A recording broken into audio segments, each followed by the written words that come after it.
kronologi kejadian gimana, Mas? Remang-remang itu di take over atau hilang, Mas?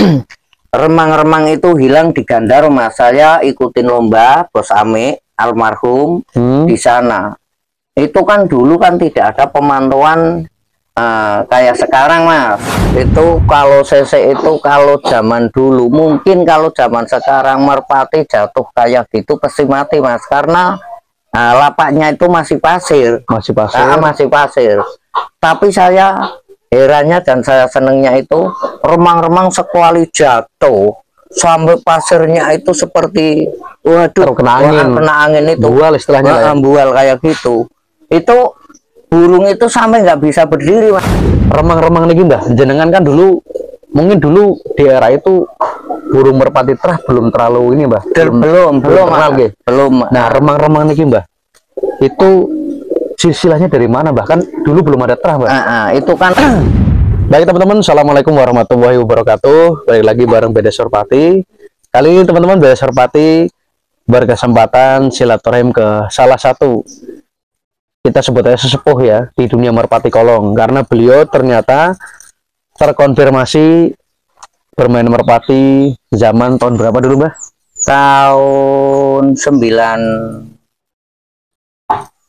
2000 ke bawah ya. 97, 96, berarti 2000 ke bawah teman-teman, sezaman dengan Mas Junet, Mbah, sezaman gitu. Baron Kohyun guys, sezaman. Oke teman-teman, kita akan kulik lebih dalam, kita ngobrol dengan siapa. Teman-teman jangan kemana-mana, terus ikuti channel Beda Surpati, kita akan ngobrol lebih jauh. Langsung saja kita masuk ke videonya.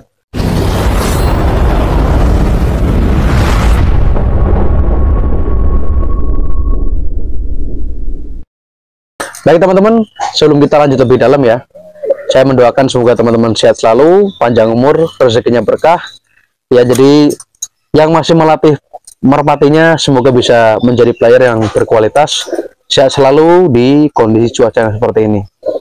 Oke teman-teman ya, kita kenalan saja dengan Mbah Ferry. Pripun kabarnya, Mbah? Alhamdulillah sehat ya. Terima kasih Mas BDS Merpati silaturahmi ke kandang saya, kandang belakang rumah. Sini kandangnya nggak bagus. Oke teman-teman ya, di sini teman-teman pasti kenal beliau Mbah Ferry. Kalau di lapak terkenalnya sebagai wasit nih, Mbah. Iya, sebagai wasit. Teman-teman ternyata Mbah Ferry selain wasit, beliau adalah pemain juga. Dulu joki nih, Mbah. Iya, dulu joki teman-teman. Mbah Ferry joki sekaligus punya merpati dengan kualitas yang tidak sembarangan, yaitu merpatinya dengan nama remang-remang. Betul teman-teman. Sebelum kita lebih jauh membahas seputar siapa remang-remang dan bagaimana sepak terjangnya di dunia merpati kolong pada zamannya, kita akan kenal lebih dalam dulu dengan sang pemilik remang-remang, yaitu Mbah Ferry. Mbah Ferry, nama lengkapnya jenengan sinten, Mbah? Nama lengkapnya jenengan? Hendrik Subari. Namanya Hendrik Subari. Nah, sekarang usia pinten, Mbah? Saya berarti usia 55 mau 56 ini. Berarti jalan mau 56 ya? 56 tahun teman-teman, sudah sangat senior ya di dunia merpati kolong. Nah, kita akan masuk bertanya lebih detail lagi teman-teman. Mbah, jenengan kan main merpati sudah lama. Start main merpati itu dari umur berapa, Mbah?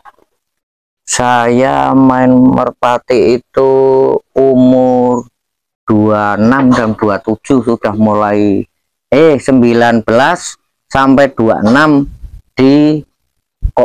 bukan di kolong karena belum ada kolong, Mas. Jadi adanya itu somahan. Setelah somahan mendekati tahun 2000 itu ada kolongan di lapak. Di lapak, cuma kan bawahnya masih pasir dulu, Mas. Dulu pasir.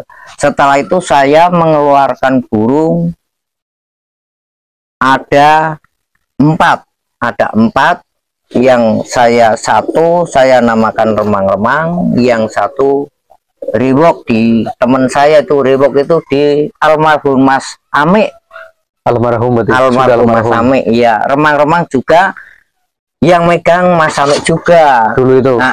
Karena saya itu orang kerja, Mas Ame itu bos, jadinya Mas Ame yang ngambil dan yang menggeber di lapak. Nah dulu Mbah, lapak pertama niku jenengan main di Batang atau di Pekalongan Mbah? Di Batang Mas. Nama adanya lapaknya di Batang, di kampus Drace. Itu lapak pertama. Lapak pertama. Sekarang udah nggak ada Mbah? Sudah tidak ada karena itu di lapangan sepak bola sih Mas. Di lapangan Drace niku ya? Iya. Oh berarti itu lapangan Drace dulu ada lapak situ Mbah? Ada ya. Berarti pertama kali. seumuran dengan Gandarum Mbah? Iya, Gandarum itu setelah PPE, setelah kampus Drace itu terus ke PPIP. Oh PPIP. Nah, PPIP dibikin, Gandarum dibikin. Nah setelah itu merpati saya main ke Gandarum, ke PPIP. Yang ada cuma situ-situ aja. Berarti mohon maaf ya teman-teman, berarti Gandarum ini adalah lebih muda dari PPIP ya Mbah? Iya lebih muda. Oh, nah gini teman-teman, sekarang kita masuk ya ke remang-remang. Jadi sebelum kita tanya siapa remang-remang, mungkin teman-teman yang dulu sezaman main merpati dengan Mbah Peri, monggo silakan boleh komen di kolom komentar ya. Coba teman-teman boleh ini apa? Bagaimana mungkin bisa diceritakan lah bagaimana superiornya sang remang-remang. Oke Mbah, kita lanjut ini Mbah. Nah Mbah, remang-remang nih Mbah, jenengan kan dulu mungkin dulu di era itu burung merpati terah belum terlalu ini Mbah. Belum. Nah remang-remang nih Mbah, itu silsilahnya dari mana Mbah? Kan dulu belum ada terah Mbah. Itu kan burung somahan Mas. Jadi induknya itu merpati somahan. Setelah saya amatin karena saya seneng kok lolosnya bagus, turunnya bagus, itu nyampe bibitnya itu nyampe jatuh ke gendeng, itu gendengnya itu pecah Mas. Bibitnya remang-remang itu. Waduh. Lah itulah saya ternak, ambil anak-anaknya.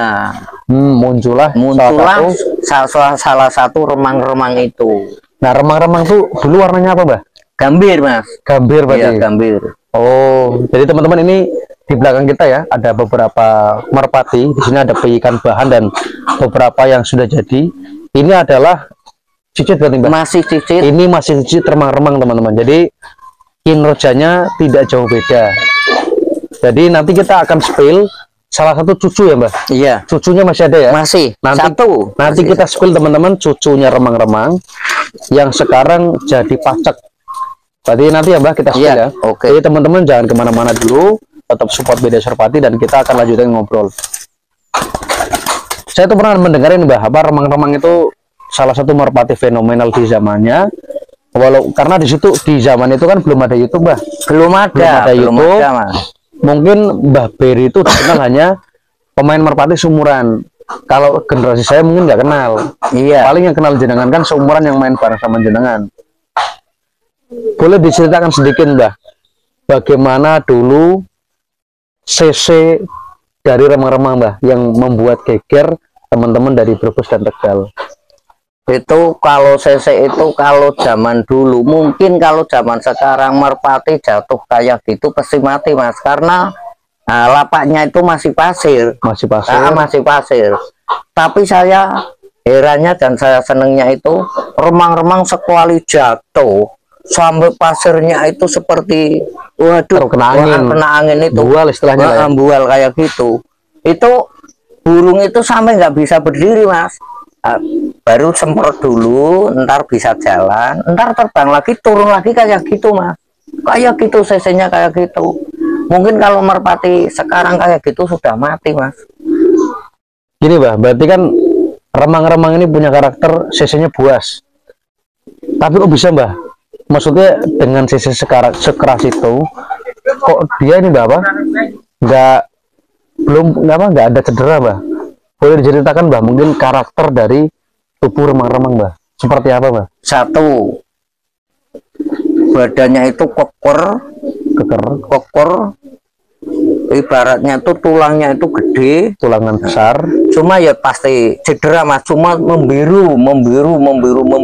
Oh, hanya membiru. Cuma kaki maupun sayap itu tidak pernah rusak sama sekali, tidak pernah cedera, dingklang maupun itu enggak mas. Cuma membiru. Berarti cederanya hanya di daging, iya. Tidak sampai ke tulang berarti. Oke teman-teman, ini sekilas awal ya bagaimana superiornya dulu remang-remang. Nah ini kita akan menanyakan di mana Mbah remang-remang sekarang. Remang-remang kalau sekarang itu mas, sekarang ada di orang yang tertutup mas. Oh, burungnya masih ada? Ya kalau tahun ini masih ada enggak? Ada itu saya sudah tidak bisa melihat remang-remang mas, karena sudah ditutup, ibaratnya itu biar enggak ada yang tahu. Jadi di seseorang mas. Kronologi kejadiannya gimana mas? Remang-remang itu di take over atau hilang mas? Remang-remang itu hilang di Gandar mas. Saya ikutin lomba Bos Ame almarhum di sana. Itu kan dulu kan tidak ada pemantauan kayak sekarang mas. Nah sekarang kan satu kalau ngelepas burung ada yang ngikutin. Zaman dahulu itu tidak mas. Jadi untuk lomba di Gandarum itu hilang mas burungnya. Hilang. Oh, hilang di Gandarum. Hilang di Gandarum. Lah setelah itu selidiki burung remang-remang itu masih ada mas, masih hidup sampai sekarang. Masih ada sampai sekarang. Cuma tertutup orangnya. Jadi intinya gini mbah, karena remang-remang itu termasuk burung mewah di zamannya, berarti sang penemu ini tidak mau membocorkan dan mengembalikan. Tidak mau sampai waktu itu saya sama nyelidik itu sama almarhum Ame itu sampai minta tolong sama buser-buser polisi mas. Di zaman itu enggak keluar. Berarti teman-teman ya, intinya sang remang-remang ini sebenarnya masih ada seperti namanya ya mbak. Iya, namanya remang-remang. Nah ini mbak, boleh tahu kenapa jenengan kasih nama remang-remang? Mungkin ada cerita di balik itu mbak? Itu karena satu, burung itu tuh bibitnya itu kalau terbang itu sampai habis maghrib mas. Somahan itu masih diterbangin. Masih diterbangin. Nah diterbangin itu kalau jatuh itu digendeng itu sampai gendeng itu berapa kali itu pecah mas, tapi tidak mati mas. Lah itu ngeluarin anak itu saya namakan remang-remang karena pulangnya itu kalau malam itu sudah malam itu masih terbang. Berarti dia burung itu kadang terbang lawatan istilahnya ya? Enggak, memang diterbangin habis maghrib. Kadang-kadang itu kalau ada rembulan itu dulu jam 7 malam mas diterbangin. Iya. Tapi sampai rumah. Cerdas sekali. Nah itu saya anaknya itu saya kasih nama remang-remang yang mirip bibitnya ya plek lah, itu saya kasih karakternya sama berarti. Sama. Cuman ternyata setelah dilatih di kolom sesinya gila mbak. Gila, memang gila. Berarti teman-teman intinya remang-remang ini sekarang masih intinya sudah menjadi remang-remang sejati. Iya, remang-remang sejati. Karena burungnya tidak ketemu, hanya tertinggal lama. Jadi mungkin teman-teman yang dulu tahu bagaimana buasnya remang-remang di lapak yang masih sempat menyaksikan kinerjanya, boleh komen-komen di bawah biar nanti kita yang nggak tahu bisa lebih tahu ya, lebih detail. Mungkin pengamatan teman-teman lebih jelas ya mbak, lebih detail lagi. Nah ini kita akan masuk ke sesi yang penting. Boleh disumpilkan mbah salah satu cucu berarti ya mbah? Masih ada, ini masih ada cucu remang-remang satu-satunya mas. Ya sekarang jadi pacak berarti mbah? Jadi pacak ini mas burungnya. Permisi ya mbah? Ya. Oke teman-teman, ini saya diberikan kesempatan untuk megang ini cucu remang-remang teman-teman. Ini warnanya kelabu silver mbah. Kalau di sini namanya apa mbah? Wangkas. Wangkas ya, kelabu silver. Teman-teman kalau sekilas kita pegang burungnya ya, karena ini burungnya tuh sebenarnya sudah berumur ya mbak, sudah tua tapi masih sangat terawat teman-teman, karena ini hanya diambil anakan ya mbak, diambil anakan tapi tidak dilolohkan ya, seperti pacak pada umumnya teman-teman. Kalau teman-teman mau lihat larnya ya, ini saya spilkan larnya. Karakter larnya teman-teman tebel-tebel, tebal-tebal ini menandakan burung stabil tinggi ya, Pak. Iya. Burung terbang stabil tinggi. Untuk capit udangnya ini runcing, tipis, keker, tidak terlalu lebar banget teman-teman. Ini masih normal lah ya, tidak terlalu lebar karakternya. Ekornya tipis seperti ini, kemudian kakinya sedikit jambrong ya, Pak. Iya. Kakinya sedikit jambrong. Untuk muka teman-teman sangat mengerikan. Ini seram sekali karakternya. Paruhnya lurus, hidungnya tipis, mata bersih kuning, jagung. Ini adalah salah satu peninggalan dari remang-remang. Satu-satunya itu, Mas. Lah, burung ini, Mbah, ini terakhir dibawa ngamen sampai kemana, Mbah? Sempat dimainkan? Ini saya bawa dulu ke Leri, Mas. Dulu. Leri pernah di zaman dulu berarti. Yang dulu. Wilayah lain, Mbah, yang lebih jauh? Yang lebih jauh dulu nggak ada, Mas. Oh, baru Leri berarti. Baru Leri. Baru Leri ini ya. Setelah rame-rame ini sudah berhenti, Mas. Oh iya, karena jenengan berarti mau regenerasi ya. Nah, siji kayak gitu. Udah satu-satunya ini. Udah nggak ada lagi. Nggak ada lagi. Jadi saya untuk mengenang, Mas, untuk mengenang remang-remang itu. Remang-remang itu ya sampai sekarang, Mas, saya itu masih ingat terbangnya, turunnya. Itu pun sampai sekarang itu masih terbayang, Mas. Masih kelingan terus ibaratnya, Mas. Real sejarah remang-remang masih terbayang, Mbak. Masih. Nah ini, Mbah, ini yang paling penting, Mbah. Kan namanya jenengan punya player, Mbah. Produk sendiri dari lama kan. Ini terahnya asli kan. Asli dari jenengan sendiri.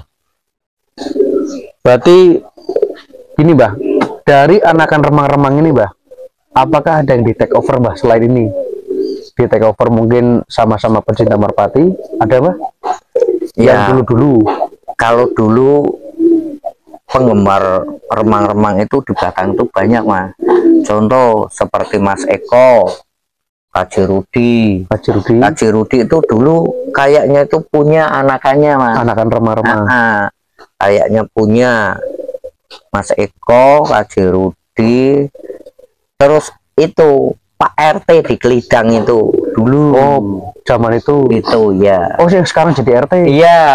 Oh, itu dari sini berarti, Mbah? Dulu. Yang mainnya di MJ. Nah, oh. Dulu tahu sepak terjangnya remang-remang juga. Nyempel di sini berarti. Kayaknya ada. Lah ini, Mbah, saya kan dengar katanya beberapa burung jenengan itu di take over sampai ke Jambi, Mbah. Nah, itu statusnya cucu atau cicit, Mbah? Cicit. Oh, itu cicit. Yang ke Jambi itu cicit. Yang ke Jambi itu berarti yang di take over ke Jambi di sana sampai podium mendapatkan juara, Mbah. Oh, itu cicitnya remang-remang. Cicitnya remang-remang. Cicit, Mas, itu sudah cicit semua itu, Mas. Cuma tinggal satu-satunya ini, Mas. Ini yang cucu tinggal satu, nggih. Satu. Tapi cicit banyak ya. Cicit banyak. Cicit banyak. Oke, teman-teman, jadi intinya remang-remang adalah burung merpati legenda milik Mbah Berry. Ya, sebenarnya kalau teman-teman yang memiliki ya dengan kerendahan hati, Beda Suropati menyampaikan dikembalikan lebih baik ya, Mbah. Kalau memang masih ada, intinya pun kalau misalnya nih, mohon maaf ya, naudzubillah kok sudah meninggal pun, Mbah, memberikan kabar ke Mbah Berry itu jenengan menunggu nih, Mbah. Ya, saya menunggu, saya ucapkan terima kasih karena saya tahu berarti kan sudah meninggal kan gitu. Nah, intinya itu salah satu harta jenengan nih, Mbah. Harta jenengan yang memang sangat terkenang nih. Bahkan itu di zaman itu ada tawaran take over pun jenengan tidak lepas. Tidak, saya lepas, Mas. Sampai Mas itu ditawar ibaratnya itu merpati 2 di kilo, uangnya 100-an semua, Mas, mau di kilo. Jadi bobotnya itu merpati 2 di kilo berapa kilo? Nah, uangnya mengikuti berarti, Mbah? Iya, mengikuti. Di zaman itu, Mbah? Di zaman itu. Ngapunten, Mbah. Itu dari tim mana, Mbah, yang mau menggunakan metode seperti itu, Mbah? Itu dulu itu dari Arab, Mas. Itu belum punya tim sih, Mas, yang orang itu. Arab. Orang Arab dan Arab Indonesia apa Arab asli, Mbah? Iya, Indonesia, Mas. Indonesia dulu kan belum punya tim, Mas. Oh, belum punya tim. Cuma dia pengen merpati yang seperti itu. Sampai ditawar kayak gitu, Mas. Jadi mainnya kiloan berarti. Kiloan. Teman-teman bisa bayangin ya, 2 merpati di kilo. Misalnya burung tuh standarnya satu ini berapa kilo Mbak? Kalau satu mungkin ya 2 lah Mas ya, 2 itu mungkin Kak 1 kilo Mas, 1 kilo. Berarti burung 2 kilo Mbak. Teman-teman bisa bayangkan uang 100 ribuan di kilo di tahun berapa nih Mbak? Itu tahun 97 Mas, 98. 97 Mbak Beri 1 kilo teman-teman, uang 100 ribuan. Teman-teman bisa bayangin kalau di zaman itu terjadi, berarti mungkin Mbak Beri pecahkan rekor mega transfer pertama Mbak. Betul. Kalau itu Mbak Beri didilkan nggih. Cuma namanya merpati itu tidak mudah teman-teman ya, melepaskan ibaratnya tuh burung terbaik di kandang.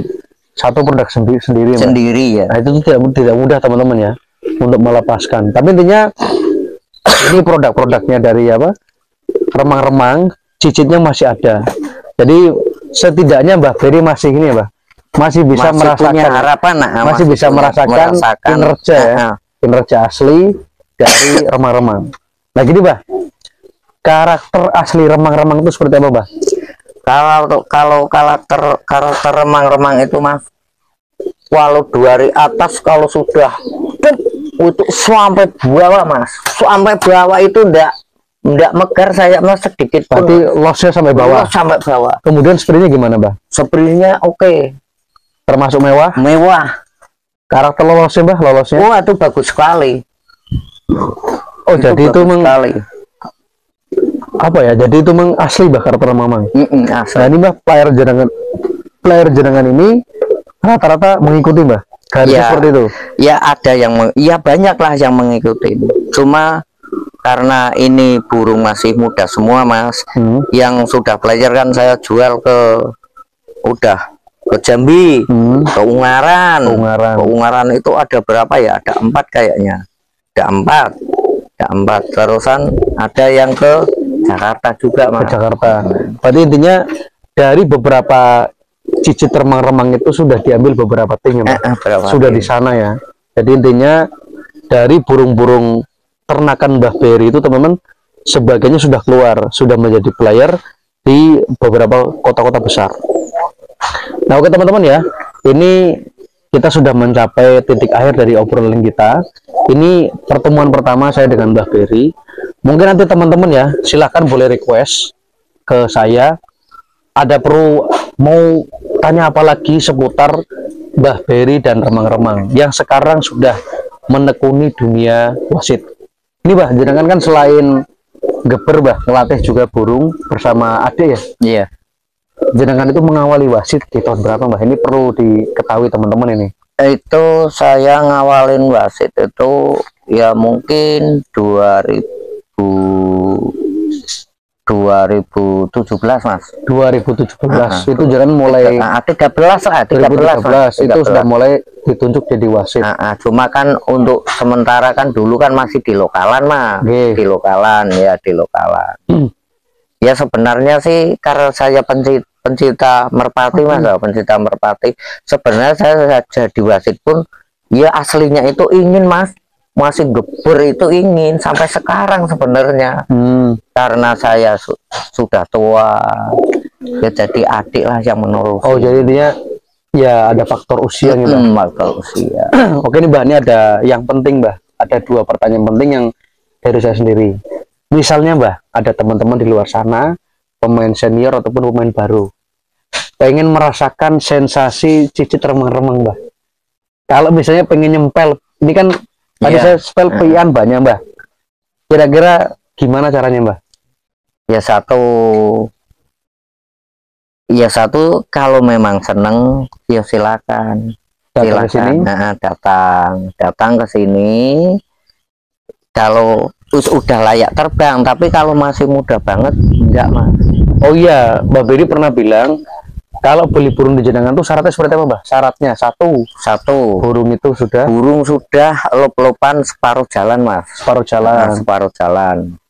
Dan 2, kalau memang sudah saya tahu karakternya baru saya jual Mas. Nah jadi saya sebagai peternak ngikutin remang-remang itu saya nggak mau ngecewakan temen Mas, pembeli dan temen. Itu saya takutkan Mas, apabila jenengan Mas tumbas kali pulau, kok jenengan ngomong anu Mbah itu kok lolos kirang, itu saya masih ganti Mas, karena apa, saya ngelepasin burung itu bener-bener yang beli itu bener-bener seneng. Berarti sudah melewati sortiran jenengan, dilatih, disortir ya.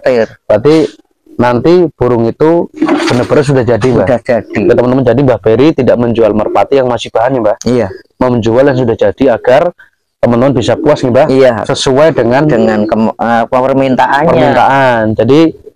Jadi Mbah Beri benar-benar menjual kualitas teman-teman. Nah, gimana cara belinya? Nanti nomor Mbah Beri, nomor saya tak tuliskan di kolom komentar. Teman-teman silakan hubungi Mbah Beri kalau pengen merasakan bagaimana sensasi ngeber cicit remang-remang. Dan teman-teman, terakhir ya, kita akan menanyakan sesuatu yang spesial, terutama di bulan depan. Mbah Beri, bulan depan dapat job di mana Mbah untuk ngewasit? Semarang Mas. Tanggal berapa Mbah? Tanggal berapa ya itu ya? Untuk CKK berarti. Event utama? Prah Mas. Oh yang prah. Yang prah. Utamanya? Utamanya belum itu Mas, entar. Oh berarti Mbah Beri sudah mendapatkan job untuk wasit di pra Mbah. Berarti pra kedua atau pra pertama Mbah? Ini pra kedua gitu. Pra pertama sudah lewat ya? Sudah lewat. Berarti teman nanti di pra kedua yang pengen menyaksikan Mbah Beri silakan bisa kunjungi YouTube-nya WBB Media. Nah kalau di event utama Mbah Beri masih dikasih rezeki untuk wasit, maka Beda Serpati juga akan hadir. Itu Mbah. Terima kasih. Jadi Beda Serpati nanti akan membersamai Mbah Beri dan teman-teman semua bisa mengikuti live di event 1 miliar. Itu Mbah Beri. Iya. Nah gini Mbah Beri, pesan terakhir Mbah buat para teman-teman muda, anak-anak muda yang sekarang lagi menekuni hobi merpati kolong Mbah. Dengan senior, sesepuh lah di merpati kolong, punya pengalaman banyak, punya ilmu banyak. Saya minta satu pesan Mbah untuk kami dan teman-teman semua. Gimana Mbah pesannya Mbah? Ya, satu, para pencinta merpati kolong, apabila panjenengan sedoyo gadah merpati, dirawatlah yang bagus, dan jadilah kamu pencinta merpati maupun di lapak mau di rumah itu harus satu, ya jujur, dan di lapak pun harus sportif, karena kita bukan apa ya, kita itu pencinta. Jadi kita bermain merpati itu tunjukkanlah merpati kita yang jadi unggulan gitu, terbaik dengan catatan jaga kejujuran, sportivitas, niku nggih Bang, guyub rukun nggih, agar semboyan seduluran Merkodoro itu bisa tercapai dengan baik. Oke teman-teman, intinya hari ini Beda Serpati mengucapkan terima kasih banyak kepada Mbah Beri Keluarga sudah diberikan kesempatan untuk mampir, untuk membongkar kisah lama yang mungkin teman-teman sebagian tahu, sebagian juga belum tahu. Oke teman-teman, kita tutup dulu bersama Mbah Beri. Mbah Beri matur suwun Mbah. Ya, sampai ketemu di segmen selanjutnya. Kita tutup dulu. Assalamualaikum warahmatullahi wabarakatuh.